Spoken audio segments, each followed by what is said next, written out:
In the heart of an ancient forest, where towering trees loomed like silent sentinels and mist clung to the earth, there lived a witch. Her maroon dress shimmered like water when she moved, and her dark, wavy hair flowed down her back. Though her face was youthful and unlined, her soul was ancient, sustained by a ritual that had bound her to the forest for centuries. Every 10 years, she needed the life of a child. Their essence preserved her beauty, her power, her very being. For generations, she'd upheld her end of the pact, luring the young into the woods and draining their life force in silence. But times had changed. Fewer children wandered into the woods. Years passed without a sacrifice, and the consequences crept in. It began with a headache, dull and gnawing at the base of her skull.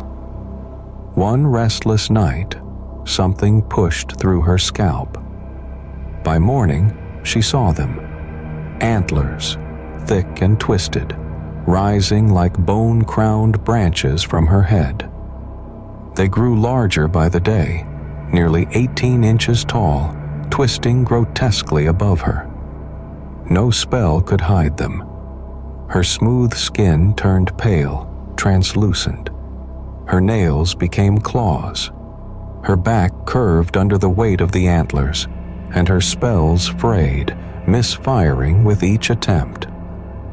The forest's magic, once hers to command, turned fickle.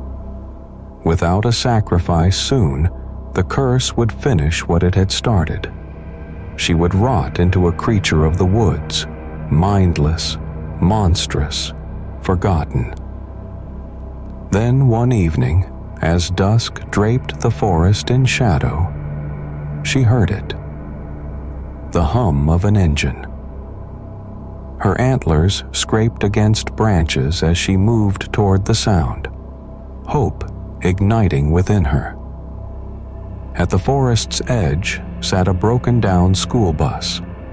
Children milled around, laughing and bored. Her pulse quickened. It had been so long. She stepped out from the trees, maroon dress trailing behind her. Her antlers rose like a crown of thorns. Still, she softened her expression, tilting her head just so. A girl with curious eyes saw her first. "Look," she whispered. The others followed her gaze. "Are those real?" a boy asked. She smiled gently, kneeling. "Of course not. Just a costume.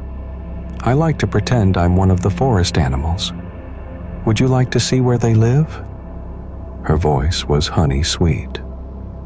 The children, enchanted, gathered closer. One boy reached up, touching the base of her antlers. "They feel real," she laughed, rising to her feet. "Come, I'll show you something magical." One by one, the children followed her into the trees. The bus driver didn't notice. He was under the hood, cursing at a rusted bolt.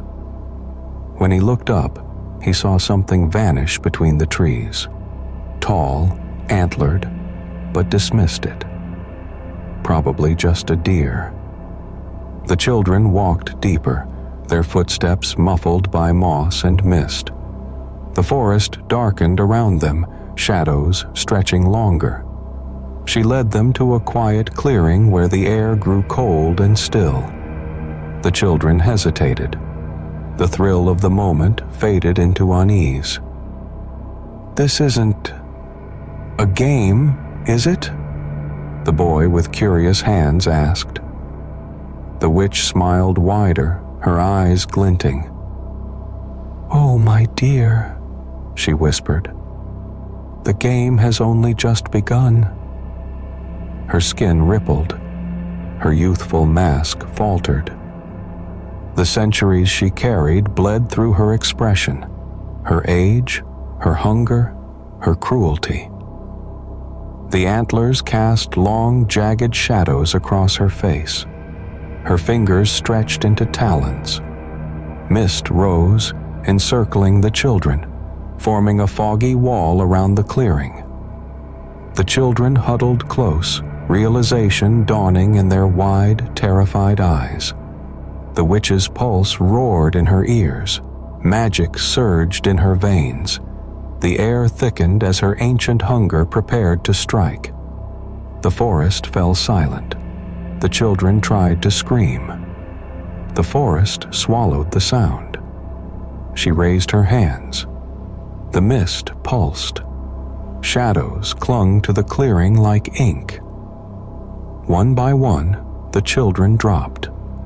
Their bodies crumpled, eyes wide, breath stolen. The witch drank in their essence, the taste euphoric. Power returned, flooding her limbs with warmth. Her antlers cracked and shrank, her hair smoothed into dark silk. Color bloomed across her skin. She straightened her back, her beauty restored. She looked down at the motionless forms at her feet, sighing with satisfaction. The clearing around her was quiet again, holding the memory of what had passed like a secret. For another decade, she was whole. She turned from the clearing and vanished into the forest's shadows, reborn.